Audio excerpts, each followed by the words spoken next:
Olá pessoal, sejam todos muito bem-vindos ao LMFcast, o podcast oficial da Liga de Mercado Financeiro PUC Rio. E dessa vez, de forma inédita, a gente vai trazer aqui uma pauta de forma presencial, em vídeo, né, para vocês.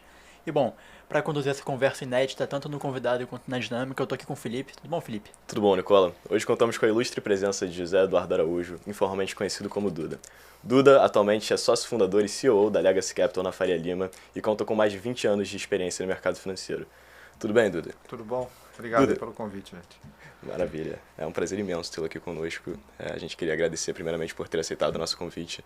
Duda, de início, antes de começarmos com a pauta, queria que você se apresentasse rapidamente, contasse um pouquinho sobre a sua trajetória, sobre o processo de formação da Legacy. Tá.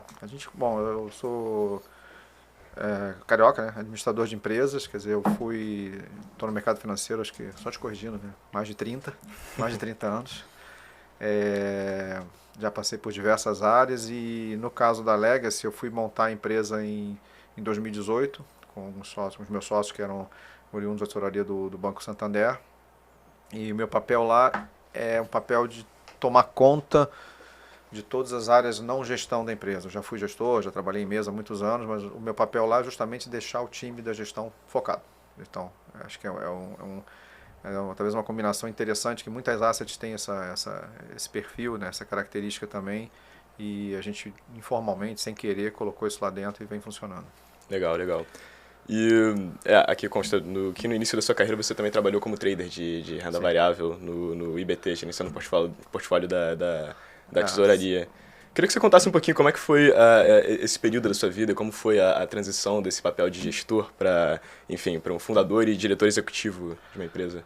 Cara, acho que até conversando aqui um pouco antes, mas o mais engraçado é que não tinha muita aquela coisa de você, quando eu comecei no mercado, todo mundo queria chegar na mesa, né? Que, né, era outra época, tesouraria, não tinha tanta asset na época, então eu quero ser o trader da tesouraria. Então, eu comecei a carreira, na verdade, quando eu trabalhei em corretora, e depois eu fui ralando, não tem outra expressão, né? Tentando chegar no caminho que eu queria. Tive oportunidade numa mesa de gestão de um banco, na parte de tesouraria até de renda variável, de bolsa, e cheguei lá, eu vi que não era para mim, que não era coisa que eu gostava. Então, assim, é interessante você passar por várias áreas no tempo, né? Depois que você vai amadurecendo. Eu me vi diferente das pessoas que performavam bem, dos gestores que mandavam bem, não tinha aquela mesma liga. E aí na verdade, fui montar uma asset com 5 pessoas. E aí, por que eu vim parar desse outro lado? Porque eu era mais organizado e fui pegando as coisas da empresa. E é interessante que aos poucos isso foi moldando o que eu virei hoje em dia. Quer dizer, a parte de relacionamento, a parte de organização, produtos, quer dizer, legislação, tudo, que é um pouco o que eu toco hoje em dia lá. Risco, quer dizer, tem várias coisas que ficam debaixo do meu chapéu hoje em dia. Uhum. Bom, Duda, durante a Smart Summit 2024, você denominou a sua posição na Legacy como a cozinha da empresa, né? O pessoal vai brigar comigo que eu falo isso. Partindo um pouco desse ponto, a gente queria saber, na prática, no dia a dia, qual é um pouquinho do papel que você faz, quais são os seus objetivos, as suas metas a serem cumpridas e etc. Assim, como é que a dinâmica falar da Legacy, mas de uma asset, normalmente é assim, você tem o dia a dia da gestão, quer dizer, você tem as mesas funcionando, paralelo a elas, dependendo do tipo do perfil de empresa, mas no meu caso lá, por exemplo, eu tenho controle de risco. O controle de risco é online, o pessoal está operando na mesa e a gente tem um sistema, todo o desenvolvimento feito dentro de casa e o sistema ele monitora todas as operações que estão acontecendo com um atraso de 15, 20 segundos. Então é uma das áreas que está debaixo do meu time. A área de desenvolvimento está debaixo do meu time, quer dizer que a gente precisa de muita gente boa, a gente tem um sócio super importante lá que desenvolve tudo que você precisa para todas as áreas dentro da empresa.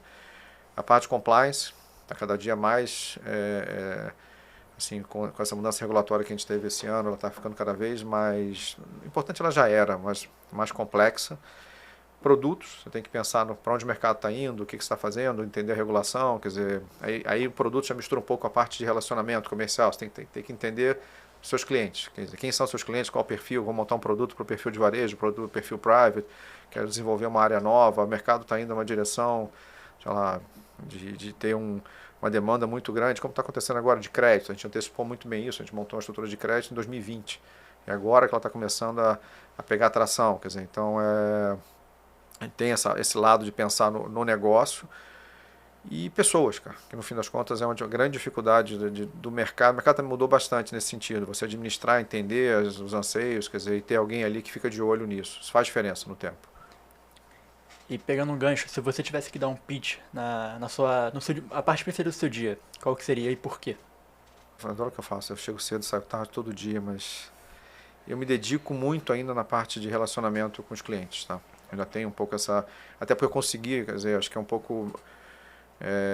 eu tenho pessoas boas, muito boas no meu time que eu confio, que eu deleguei, então eu deixo as pessoas olhando, pilotando o dia a dia lá, e aonde eu acho que ainda me destaco e tem um papel bem importante, que é um papel bem institucional de estar visitando, ter os clientes, o pessoal passar um pouco a visão da casa, o que a gente está fazendo, qual o tamanho, essa coisa toda, então eu ainda tenho esse papel, eu gosto de fazer isso, talvez seja um ponto que eu fico mais ligado ainda, mas no fim das contas eu tenho que olhar tudo, cara. Eu olho de A a Z o dia inteiro, todos os problemas, tudo está acontecendo.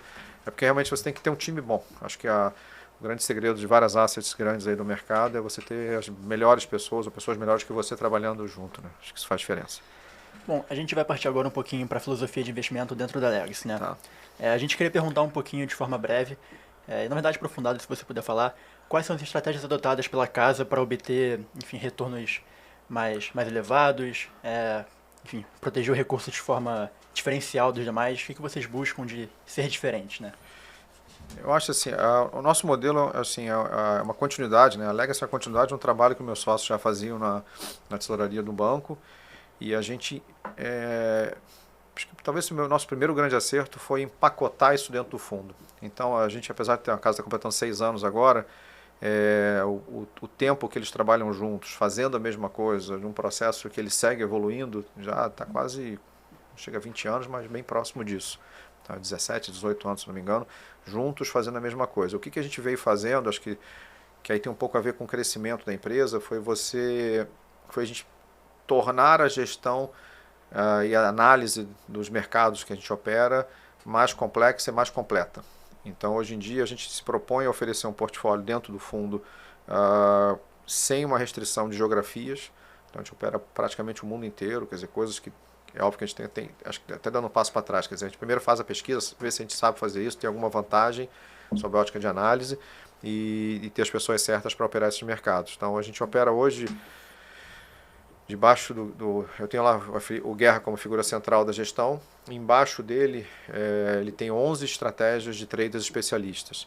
É até interessante falar isso porque existem vários modelos de assets, tá? Esse é o modelo que funciona para a gente. Porque quando a gente faz os especialistas é que cada um opera dentro do seu mercado. Então você tem casas que têm modelos multigestor, que funcionam super bem, que a gente respeita. O nosso caso ali é um modelo de time, quer dizer, o Guerra fala muito isso, gosta muito de destacar o trabalho de time e as pessoas operam, então a gente opera renda fixa aqui, renda fixa lá fora, bolsa aqui, bolsa lá fora, moedas. Temos 2 times de moedas, um com a visão mais macro, um com visão mais de modelos que dão apoio à tomada de decisão. Temos uma área quant, crédito, a gente opera aqui lá, opera primordialmente Brasil, volatilidade, quantitativo, valor relativo e commodity. Eu devo ter esquecido de alguma, mas acho que não. Então, aí quando você começa... Por que a gente foi para esse caminho? Porque à medida que o nosso patrimônio foi crescendo, a gente precisa... Você precisa ter, aí aquela coisa que eu volto falei do início lá de controle de risco, quer dizer, você precisa ter certeza que você tem capacidade intelectual. Normalmente a empresa cresce, muitas vezes aconteceu isso no passado, você levanta dinheiro, mas a capacidade intelectual instalada da empresa não acompanha. Então a gente está sempre tentando ficar um passo à frente para a hora, pensando na próxima pernada de crescimento do negócio. O mercado faz isso bastante. Tá? Bom, a gente teve no final do ano passado a visita da Liga na casa e uma coisa que interessou muito os nossos associados que estavam lá presentes é o fato de que, tendo a Legacy, as mesas não necessariamente conversam entre si, né? A gente pode ter, por exemplo, uma mesa tomada e outra aplicada em juros. Isso. Então a gente queria que você explicasse um pouquinho dessa mecânica, dessa dinâmica, como é que funciona. Como é que é? O ponto de partida nosso de todas as discussões é um ponto de partida macro, né? Que o nosso time lá, liderado pelo Pedro Jobim, ele traz, vamos dizer assim, toda a visão da números, coisas importantes que vão acontecer, quer dizer, como é que está olhando os principais indicadores de mercado e a partir disso a gente começa a discussão. O modelo que a gente tem lá, eu comentei, o modelo de especialistas, quer dizer, você não tem a necessidade de todo mundo seguir os carneirinhos seguindo a opinião do Guerra ou do Jobim. Quer dizer, a gente fomenta muito a discussão. É legal isso, tá? Porque no fim das contas você testa as convicções, um testando a convicção do outro. O caso até que você usou você está tomado e aplicado, porque a gente tem algumas mesas que operam, por exemplo, eu posso ter uma situação do valor relativo, o Pedro Coutinho falou que fez um podcast com vocês, ele está com uma posição, um exemplo hipotético, tá? Um pré com dólar, uma coisa assim. Então ele pode estar numa posição que o que interessa para ele é a relação entre esses dois mercados, e a mesa de renda fixa liderada pelo Gustavo está com uma visão diferente. Tá? Isso acontece, mas assim, é tudo mais ou menos dentro do mesmo contexto macro. Mas existem casos que a pessoa discorda. Quer dizer, a pessoa discordando, a gente não tira essa liberdade dela. O que na prática acontece nessas vezes é talvez uma posição menor e muita conversa. Então é legal essa maneira como eles construíram isso, a gente deu continuidade, porque é aquela coisa da cultura, né? Então a gente incentiva as pessoas a saírem das suas caixinhas. Então, sei lá, o cara exemplo real, o Ricardo Kazan em 2022 na parte de petróleo, ele estava comprado em petróleo, um case de demanda, excesso, mais uma relação com produção e com choque de oferta, uma coisa assim. E ele estava muito grande, muito convicto disso. E o petróleo, no fim das contas, ele permeia, ele é inflacionário, ele permeia em praticamente todas as áreas da empresa. Então eu ficava brincando, porque ele ia de mesa em mesa, falando, eu estou enorme, por isso, conversando com todo mundo. E de alguma maneira ajuda. Assim, alguns times performaram muito bem, quer dizer, porque tem um especialista, um cara que a vida dele era em cima daquele mercado, falando, cara, estou super convicto aqui. Pode errar, mas no caso até ele já foi premiado por um outro assunto. Mas assim, você olha dessa maneira, quer dizer, esse lado de capacidade intelectual, ele permeou na empresa inteira. O pessoal pode até falar, poxa, não concordo, mas pelo menos para ouvir. E o próprio Guerra, ele faz muito bem isso. Quer dizer, ele olha várias vezes, já vi isso, quer dizer, quando você está todo mundo, quando a opinião converge, ele já começa, mesmo posicionado, ele começa a levantar pontos que a gente não está vendo. Tá? É interessante você olhar isso. Então, às vezes, é a maneira como a gestão foi feita e segue dessa maneira. Mas então, a gente dá liberdade, quer dizer, os traders eles têm uma divisão de limite de risco, quer dizer, como é que funciona o fundo? A gente tem as 12 estratégias, né, considerando o Guerra uma estratégia, elas dividem o 100% do orçamento de risco do fundo em proporções diferentes, mas dentro da sua caixinha, do seu mundo, né, os traders têm liberdade para operar concordando ou discordando da visão macro da casa. Bem legal. Duda, mantendo a pegada da filosofia de investimentos e tendo o multimercado como o principal produto da casa, queria que você dissertasse um pouco sobre uma afirmação que inclusive surgiu durante uma discussão minha com o Nicola, que é se o multimercado de fato é um meio do caminho entre a renda fixa e a renda variável. Você concorda com essa afirmação? Ou é mais complexo? Eu pensei nisso, vocês me mandaram a pergunta antes, eu fiquei pensando... Eu não acho, cara. Eu acho assim, o pessoal tende a olhar isso muito em função de expectativa de retorno, de risco, né, alocado. Então você tem alguns produtos que... porque no meu caso lá, a renda variável ela está dentro do multimercado, a renda fixa ela está dentro do multimercado, quer dizer, então ele acaba sendo um pouco mais completo. Eu posso apostar a favor, eu posso apostar contra. A beleza do quer dizer, existe beleza nisso, mas no multimercado é que você, dependendo do cenário, você tem que tentar performar. Tá? E essa coisa da renda fixa eu acho que é uma coisa muito mais para alocação de patrimônio, você olhar esse comparativo de risco. Normalmente você olha renda fixa, baixo risco, dá para fazer bastante coisa em renda fixa, mas renda fixa é baixo risco, multimercado meio do caminho, até pela volatilidade, da maneira como a gente monta as carteiras aqui, e bolsa, risco máximo direcional. Eu não concordei, muito mais porque eu vejo o dia a dia lá, você consegue fazer um multimercado, se tiver apetite, com uma volatilidade, com um risco alocado até maior do que uma posição de renda variável. Você pode alavancar, você pode ter uma posição muito grande. E ao mesmo tempo você pode fazer uma estrutura, por exemplo, um long short em bolsa, que você diminui bastante o risco. Ou você vai fazer uma estrutura de renda fixa combina com crédito, combina com estruturados, quer dizer, que tem um quê também de risco alocado. Então eu acho que pensando na construção de um portfólio, eles são até complementares, tá? Eu acho interessante, mas eu não concordo muito com essa visão de que é o meio do caminho. Tá? Acho que para investimento são produtos diferentes, bem diferentes. Entendi. Como você falou, o multimercado apresenta uma ampla gama de ativos a serem escolhidos.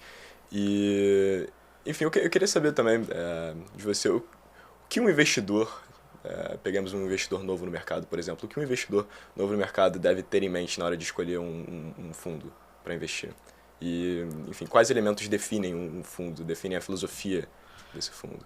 Vou dizer que ele não deve fazer, tá? Olhar os últimos 6 meses, sendo bons ou ruins. Uhum. Tá? Então, assim, é interessante isso. Mas olha o time. Eu acho que assim, você tem um time coeso, que já trabalha junto há bastante tempo, fazendo a mesma coisa. Existe turnover, existe giro de pessoas nas empresas, mas aquela coisa da filosofia, ela tá bem, a cultura, né, na verdade, tá bem solidificada dentro da empresa. Eu acho super importante. Então, assim, você tem que olhar qual é a história das pessoas, quer dizer, time, qual está crescendo, quer dizer, se você tem algum tipo eu sei que é difícil às vezes para o cliente, para a pessoa que está olhando, né, pega lá Legacy, entra no site, ninguém escreve besteira no site, né, tudo bonitinho pra caramba, um currículo legal, mas eu tentar fazer um pouquinho mais de pesquisa para entender como é que esse time na verdade, as pessoas se uniram. Porque já tem vários exemplos no mercado, não aqui, lá fora também.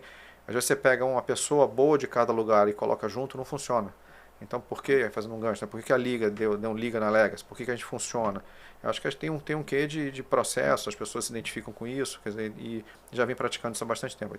Posso citar uns 10 nomes aí de gestoras super consolidados aqui, com um trabalho muito bem feito, e que se eu colocar uma do lado da outra, elas são completamente diferentes. Então é interessante. E todos fazendo a mesma coisa, até no mundo macro, tá? É interessante isso. Eu acho que a parte de equipe e processo para mim, é o ponto principal para você analisar. Uhum. A performance é óbvio, mas tem que olhar janelas longas, sabe? Não adianta ficar olhando ali um período, porque às vezes tem ciclos que favorecem mais para um lado, mais para o outro, depende. Então, para você diria que o time define a filosofia do fundo, define a imagem? Eu sou muito ligado nisso. Uhum. Entendi. Enfim, agora mudando um pouquinho de assunto, falando um pouco sobre o portfólio de vocês, sobre gestão. É curioso porque, enfim, a Legacy surgiu em 2018, tem 5 anos aproximadamente 5 anos fazendo 6 anos de existência agora. Queria saber qual foi o approach de vocês para atingir esse portfólio de aproximadamente 30 bilhões de reais sobre gestão. Vocês não fizeram troca por seed, né? Não, a gente foi... Vamos lá, acho que o mercado, a gente teve uma sorte, né? Acho que tem vários motivos. A gente abriu a empresa no momento certo, tá? Então é interessante, isso também faz diferença, tá? Então, se você abrir uma asset de bolsa, né, no momento que a taxa de juros está subindo, você vai tomar ter um pouco mais de dificuldade. Então, um exemplo meio até fora, diferente do que a Legacy fez. Mas acho que tem um pouco do timing certo de abrir a empresa, mas o principal ponto é que o mercado reconhecia já esse grupo, né, que saiu do banco, que era o Guerra, Gustavo, Pedro, quer dizer, como um grupo ganhador de dinheiro. Tá? Então foi interessante porque eles já vinham mapeando os principais players do mercado de distribuição, quer dizer, eles já tinham uma análise prévia daquele grupo. Eu até cheguei nesse grupo, até interessante, por indicação desses principais players, quer dizer, eles olhavam a pessoa para tocar a cozinha, né, tocar a parte não gestão, e me indicaram, foi quando eu até tive o primeiro contato com Guerra. E eu acho que, no fim das contas, a gente ficou fazendo, que eu brinco da sola de sapato, a gente rodou o Brasil inteiro. A gente visitou todos os lugares, a gente visitou muita gente para mostrar a cultura, mostrar o processo, e sem um track record, né? A gente não tinha como mostrar, tipo, acredita na gente. Então, o fato de eu estar no mercado há muito tempo, tinha muita gente que já me conhecia, quer dizer, então ajudou, foi uma combinação de coisas, e no fim das contas a gente acertou no ponto principal, que é performance. Então, assim, né, colocamos a empresa, tivemos sim, acho que a felicidade e o apoio de 3 grandes instituições respeitadas no mercado no D0, isso é super importante, quer dizer, é mais ou menos o que está acontecendo hoje da questão que você colocou de vender uma participação, é meio uma chancela, um carimbo, poxa, eu fui lá, fiz a due diligence, entendi os processos e a gente entregou a performance. Então, acho que essa combinação das coisas e pensando depois também um projeto de crescimento, a gente foi entregando o que a gente fez em termos de empresa também. Então, a gente começou com 18 pessoas, hoje nós estamos 78 pessoas, a gente vem mantendo não chega a ser um compromisso, mas a gente tenta mirar 5 anos à frente, X anos à frente, e a gente está conseguindo cumprir isso, né? Uhum. Só complementando, vocês projetam expandir ainda mais o time de vocês no Eu tô futuro sempre próximo? pensando em ideia nova, cara. Sempre penso- Assim, no curto prazo não, mas se tiver alguém bom eu quero conversar. Então aquela busca pelas melhores pessoas, as melhores ideias, porque às vezes uma conversa, ontem mesmo, estava contando com vocês antes, ontem mesmo uma conversa que não tinha nada a ver com isso aqui, surgiu uma ideia interessante, já estou com isso na cabeça, pode ser que em algum momento vire. O que a gente tenta fazer na Legacy, tá? Como nós somos uma casa macro, e eu tenho esse DNA, eu tento pensar sempre no produto, tornar o meu produto multimercado mais completo. Tá? Então, assim que eu, pelo menos, visão até mais pessoal, eu olho bastante dessa maneira. Então, assim, se essa estratégia, se essa expansão passa por melhorar meu produto, ótimo. E a gente já começa, agora com o amadurecimento da empresa, a sair em alguns movimentos laterais. A gente tem está tendo uma experiência muito interessante com o time de crédito, só que ele nasceu dentro do multimercado. Então a gente está fazendo um seed, um fundo de bolsa, também ele nasceu dentro do multimercado e ele segue a mesma linha de raciocínio. Porque no fim das contas eu penso muito em foco também. Então assim, o gestor ele tem que estar pensando uma cabeça única, assim, ou mais próximo da cabeça única. Então ele está operando um volume de dinheiro para o cliente. Se o cliente quer 100% bolsa, ele vai ter um produto 100% bolsa, mas dentro do multimercado. Então eu brinco que a gente ainda é monoestratégia, apesar de ter... Hoje eu estou com umas 6 ou 7 estratégias. Tem o fundo macro, que é o principal, a previdência, tem crédito, e duas vertentes, o incentivado e o crédito normal. A gente tem que estar fazendo o seed desse produto de um long bias, na verdade. Mas todos, no fim das contas, se chama um grande fundo legacy. Então eles não sabem para que fundo eles estão operando, a gente faz todo o rateio de ordens, esse é o papel do meu time. Quer dizer, então é interessante como eu penso em seguir dessa maneira no tempo. Tá? Tem muita coisa legal, tem muita coisa bacana acontecendo. Eu acho que vai ter um período, o mercado está num momento de consolidação, de reorganização por todas as mudanças regulatórias e que bateram no cliente também, nessas coisas de tributação de fundo exclusivo. Então eu acho que está num período legal de você ficar de cabeça aberta para aparecer uma coisa complementar ao que a gente já faz. Eu vou dizer que nunca vou dizer não, tá? Mas não estamos procurando nada nesse momento. Tá? Daqui a 6 meses a gente conversa, de repente já mudou tudo. Legal. Bom, maravilha. A gente vai aprofundar um pouquinho agora em uma pegada mais pessoal, de filosofia sua. A gente tem no mercado financeiro, é muito comum essa ideia de você lidar com as suas expectativas, né? Sim.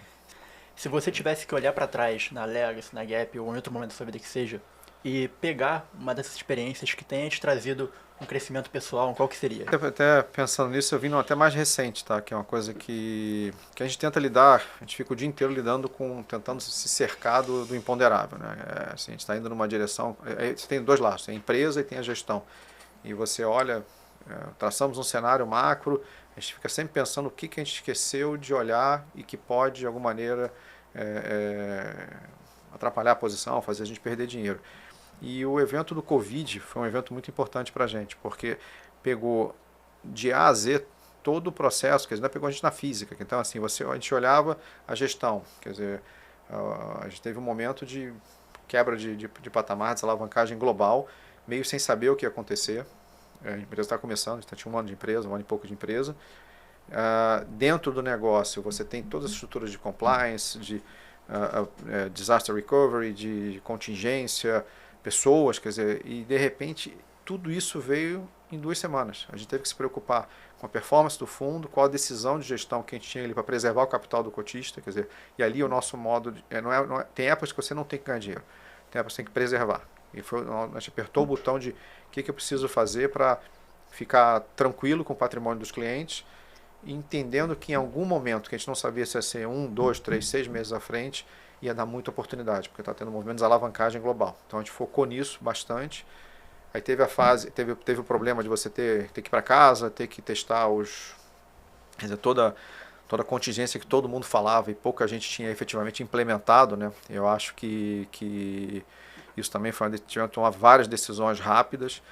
Pessoas, cara, você fica preocupado com o time, quer dizer, com a equipe, com os colaboradores. Então a gente fez vários movimentos ali, e muita decisão tendo que ser tomada no escuro, porque era foi um momento único na vida de todos nós. E olhando hoje para trás foi bem interessante, quer dizer, que ali criou casca e cabelo branco, né? No meu caso, mais cabelo branco do que casca. Então, mas Aí na carreira tiveram vários outros, tá? Porque esse eu peguei o mais recente, que foi interessante, que você pega de A a Z. Aí você pega na física, a gente estava preocupado, pô, fui para casa, eu falei, aquela coisa, o que vai acontecer com a gente? Então, eu acho que é um momento único, pelo menos para mim, já na Legacy foi o ponto. Tem a dor de barriga de montar a empresa, será que vai dar certo, será que vai dar certo? Mas esse foi muito intenso, muito rápido e que teve que... E você, no fim das contas, você testa as pessoas. É legal você falar isso, porque você vê, quando tá tudo bonitinho, tapinha nas costas, é legal pra caramba. Quando tem aquela dor de barriga, aí você vê realmente quem tá ali para o que deve vier. E a gente teve falando como time, a gente teve uma grata surpresa lá de eu pedir o pessoal, ninguém tem tempo. Eu falava, galera, preciso de vocês o mais cedo possível, uma coisa que vocês não têm que é tempo. Então, olha o que está acontecendo no mundo antes de o pessoal ir para casa. Aquelas 2 semanas, foi pós-carnaval. Eu preciso de vocês 6 horas da manhã, o escritório lotado, de A a Z. Eu não estou falando só o pessoal da mesa, o pessoal do meu time, quer dizer, todo mundo teve um grau de entrega. Aí você tem que saber reconhecer também depois na frente, né? Acho que esse é um ponto relevante. Bom, enfim, você se encontra hoje em uma posição de cabeça pensante de uma gestora, né? Entre os grandes nomes que encarregam o nome da Legacy. Enfim, tendo em vista toda essa sua experiência na linha de frente de um projeto, a gente gostaria de saber, na sua ótica, o que faria de alguém um bom líder, né? Quais são as características, o que se deve esperar, habilidades? Como é que você vê uma pessoa ideal para tocar um grupo de gente? Cara, eu olho muito, quer dizer, as pessoas que eu admiro bastante tem um quê de humildade por saber que eu não sei tudo e preciso de gente boa do lado, é a maneira como eu gosto de olhar as pessoas que eu mais admiro, que eu fico acompanhando. Então, e aí não é só na questão do líder de uma CEO de uma empresa grande, às vezes o cara na mesa mesmo, você vê o cara que está ali, tem um trader super sucesso, mas você vê que ele está prestando atenção e pedindo opinião para todo mundo. Quer dizer, então eu olho bastante, e no fim das contas você traduz isso dentro da empresa. Trabalhar pra caramba, eu não acredito em líder que fica sentado numa mesa lá dentro, então aquele cara hands-on, eu olho bastante dessa maneira. E ser bom com pessoas. Acho que cada vez mais você entender, respeitar, eu acho que, e saber reconhecer um pouco o que eu falei antes, quer dizer, você dá espaço para o cara se desenvolver, falando pela gente lá, tá? A gente tenta dar um incentivo para pessoas de qualquer área, tá? Se desenvolver, pô, tem um curso bom pra caramba, de riscos. A gente tenta desenvolver, porque no fim das contas é um ganha-ganha para a empresa. A pessoa se desenvolve, fica mais motivada e o retorno vem com um melhor profissional para dentro. Então a gente tem essa filosofia lá dentro e você reconhecer isso como líder e dar espaço para a pessoa crescer. Não é simples, não é óbvio, tem vários caras aí que tem... o mercado tem muito isso, não tem ego. Acho que é um pouco... Eu olho e falo bastante isso. Tem uma coisa que você consegue direcionar, por exemplo, tá junto, e à medida que a pessoa vai ganhando espaço e relevância, você tem que olhar ela como teu par, pensando que ela vai te empurrar para cima, vai te ajudar a crescer mais.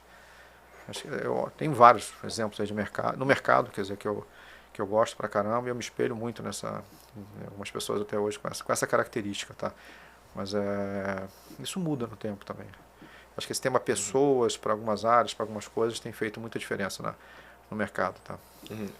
Só puxando o gancho dessa última resposta, eu particularmente identifico um traço interessante para um líder, é saber lidar com as perdas. Queria saber se, na sua ótica, como alguém no patamar de C-level de uma gestora, o que você acha interessante para alguém que está entrando no mercado agora, como a gente, saber? Para justamente poder... Cara, o mercado o que é legal do mercado financeiro tem derrota todo dia. Sim. Você não tem, você ganha dinheiro, perde dinheiro, você acostuma rápido. Eu acho que para tudo, né, na vida, você tem que ter, sabe, toma as pancadas. Você perguntar na época de gestor, quer dizer, eu fui gestor, eu lembro bem pra caramba numa crise daquelas, eu fui para casa sexta-feira, as coisas que mais me marcou, eu olhei que eu vi que eu realmente não funcionava para isso. Eu fui para casa ganhando uma fortuna. Aí foi uma crise, foi crise da Ásia, se não me lembro agora. Eu abri a segunda-feira seguinte tendo o maior prejuízo da minha vida. No intervalo, quer dizer, não aconteceu nada, só o mercado mudou, virou a chave, quer dizer, o mercado ele te pune rápido e tenta te colocar no chão. É que quando você ganha dinheiro, as pessoas às vezes têm aquela coisa de ficar, pô, sou bom pra caramba, semi-deus. Aí pode falar palavrão aqui não. Toma uma porrada logo, aprende e volta para a terra, tá? Então você tem, eu acho que esse negócio, a gente está muito acostumado no mercado a lidar com o erro, a saber lidar com isso e voltar no dia seguinte e falar, cara, eu vou virar esse negócio. É uma característica interessante que a gente, até falando um pouco para vocês, quer dizer, eu tenho visto um pouco isso, tem um pouco a ver com o livro que eu vou falar depois, que você perguntou o negócio do livro, eu vou falar em relação a isso, fazendo esse gancho já. É de você meter a cara 1, 2, 10, 30 vezes, se você acreditar, acha que você vai ser bom nisso aí, não desiste. Tá? Não é uma linha reta. Então eu vejo bastante as pessoas bastante se desmotivam, putz, eu tomo um esporro do chefe, pô, cara, e quer ir embora. Não é por aí. A coisa você vai ter que construir no tempo, botando um tijolinho em cima do outro. Eu acho que tem a ver um pouco com essa coisa da resiliência, e a gente no mercado especificamente, como ele é muito rápido, você se acostuma com a derrota, com o erro, e aí você tem uma decisão de voltar ou não no dia seguinte, com a cabeça erguida. Então acho que acaba sendo um pouco essa maneira como a gente cresce, como a gente cresceu. Outras empresas, outros segmentos têm uma outra dinâmica, a cada 6 meses, uma coisa assim. O nosso é diário, cota de todo dia. Eu tenho cota todo dia. Você consegue ver na tela, o trader ele tem o resultado dele sendo avaliado diariamente. A empresa tem, no meu caso lá, nosso produto, que é a performance do fundo, avaliada diariamente por todos os nossos parceiros e clientes. Então, tem dias bons, dias ruins, tem que estar pronto para voltar. Mas você, pelo menos, é uma pessoa que fica bastante atenta ao PL do fundo ou não? Isso é mais a galera de gestão mesmo? Fica na minha tela. Fica na... A gente olha, eu tenho que olhar, tá? A gente fica olhando. Assim, o resultado, cara, porque se olhar um dia só, tentar entender se o cenário está encaixando. Então, tem momentos que você olha, você fica, poxa, o pessoal está mais... E realmente o ano passado foi um ano extremamente difícil sob a ótica de gestão, porque quase a cada 15 dias, 20 dias sai um número diferente. Até usar uma expressão que o Guerra tem falado bastante, era meio futebol de criança, sabe? Onde a bola estava, todo mundo corria atrás. Então, às vezes, eu ia para cá, ia para lá, ia para cá, ia para lá. Isso atrapalha. É difícil você, com uma casa macro, você se posicionar olhando um horizonte de 6 meses à frente, que a gente tenta olhar. Agora já parece que o cenário está encaixando, então é de se esperar, mas que talvez você comece a ter um outro tipo de resultado, de posicionamento, não só aqui, no mundo inteiro, que é basicamente a gente virou era e agora virou mais do que nunca um derivativo de taxa de juros americana. Né? Todo país, todo mundo está esperando ver onde vai parar, como vai parar, quando vai cair. Então a gente está, acho que a partir dessa confirmação de que parou, tem 2, 3 quedas esse ano e você volta a ter uma normalidade, pseudo-normalidade, o mercado é a coisa mais maluca que tem, mas uma pseudo-normalidade no mercado, eu acho que você vai poder ter um outro tipo de approach de gestão, tá? Na parte dos fundos. Duda, uma outra pergunta que surgiu durante a nossa conversa é que você trabalhou durante muitos anos no Rio de Janeiro e atualmente vive e trabalha em São Paulo. Queria saber como é que foi essa transição para você, até porque isso é um grande dilema enfrentado por nós que enfim, estamos ingressando agora no mercado financeiro. Pergunta boa. Cara, assim, é uma pena, assim, vamos lá, eu peguei a transição, início de carreira, eu ainda peguei a fase que Rio era mais forte que São Paulo. Foi exatamente naquela época do caso do Narras, quer dizer, quando a Bolsa aqui era outro tipo de mercado, mas ainda tinha um mercado financeiro, uma estrutura de empresas com a Bolsa aqui forte aqui no Rio de Janeiro. Ao longo do tempo a coisa foi mudando, e é interessante, você olhava, eu tive 3 ciclos em São Paulo, né? O ciclo que eu morei lá, quando eu fui trabalhar no IBT, lá no Itaú Bank Trust, eu morei em São Paulo um tempo, mas com a cabeça aqui no Rio ainda. Depois eu fiz um ciclo, fui sócio da Gap há muitos anos e fiquei indo e vindo praticamente toda semana, mas uma pegada mais de relacionamento, clientes, institucional, trocando ideia lá em São Paulo. E agora nessa fase da Legacy, eu gosto de São Paulo, tá? Apesar de adorar praia, essa coisa toda. Eu acho que a gente tinha que tentar voltar a desenvolver mais coisa aqui. Você teve um período das assets, aquele primeiro boom de assets que teve aqui no Brasil, que eram basicamente os cariocas querendo voltar para o Rio e continuar trabalhando no mercado financeiro. Então tem vários exemplos aqui de casos de sucesso, mas a concentração de dinheiro está lá, cara. O cliente está lá, quer dizer, então você tem essa dificuldade, você está longe do PIB do país. Então para o mercado financeiro, você está em São Paulo, faz diferença. Até para início de carreira, vocês queriam rede de relacionamento, estou falando para vocês irem correndo para lá não, tá? Pelo amor de Deus, mas não descartem. Eu acho que é esse que é um ponto. Bom, maravilha. Então, encaminhando para o final da nossa conversa, enfim, como o spoiler já dado, é de praxe aqui na Liga que a gente sempre pede uma recomendação de leitura para o nosso convidado, seja ela um livro, uma carta, dentro ou fora do mercado. Se você fosse recomendar algo para os nossos ouvintes, o que seria? Cara, as cartas dos gestores de renda variável aqui no Brasil, eu olho, tem vários que eu gosto bastante, que eu leio muito. Recentemente tenho lido muito o pessoal, ex-Gap, a Sharp, eu gosto muito do trabalho deles. A Dynamo, a histórica deles, de história deles de cartas, sempre foi muito interessante olhando. Cara, livro eu olho muito essa coisa da resiliência, que eu falo, que é meio clichêzão, que é o Outliers. Você gastar o tempo, meter a cara, e na hora certa a coisa aparece, tá? Então eu recomendo, tem vários, mas esse é um que eu botei para o pessoal de casa ler também, todo mundo entendeu o que eu sempre falei dos tijolinhos, né? De você crescendo e vai construindo a sua vida pessoal e profissional aos pouquinhos. Tá um pouco, acho que é isso aí. Bom, Duda, então era isso que a gente tinha planejado de conversa, a gente vai finalizar por aqui. A gente queria agradecer muito você por ter aceitado nosso convite. É um prazer para a Liga voltar a ter um contato com a Legacy, que a gente teve visita, tá estando aqui hoje com você e a gente espera poder voltar no final do ano de novo. Marcado já o fim do ano. Maravilha, a gente adora ouvir isso. A gente sabe que é um grande esforço para você estar aqui, então a gente agradece de verdade. É de enorme gratidão para a Liga voltar a ter esse contato com a Legacy, a gente espera, final do ano, poder marcar a presença de novo. Tá bom. Enfim, vontade de dar uma palavra final para o nosso público. Bom, primeiro eu queria agradecer vocês, agradecer o convite da Liga. A Legacy está de portas abertas para vocês, quer dizer, fim do ano já está marcado já, vamos marcar outro papo lá para o pessoal e me colocar à disposição, quer dizer, puder fazer, até agradecer a paciência de vocês nessa confusão de São Paulo para o Rio e fazer pessoalmente. E é isso, vamos ficar próximos. E bom, Nolasco, algumas considerações finais? Bom, só puxando o gancho desse seu agradecimento, eu queria novamente agradecê-lo imensamente por ter aceitado o nosso convite e por participar dessa que é a primeira edição em vídeo do LMF Cash.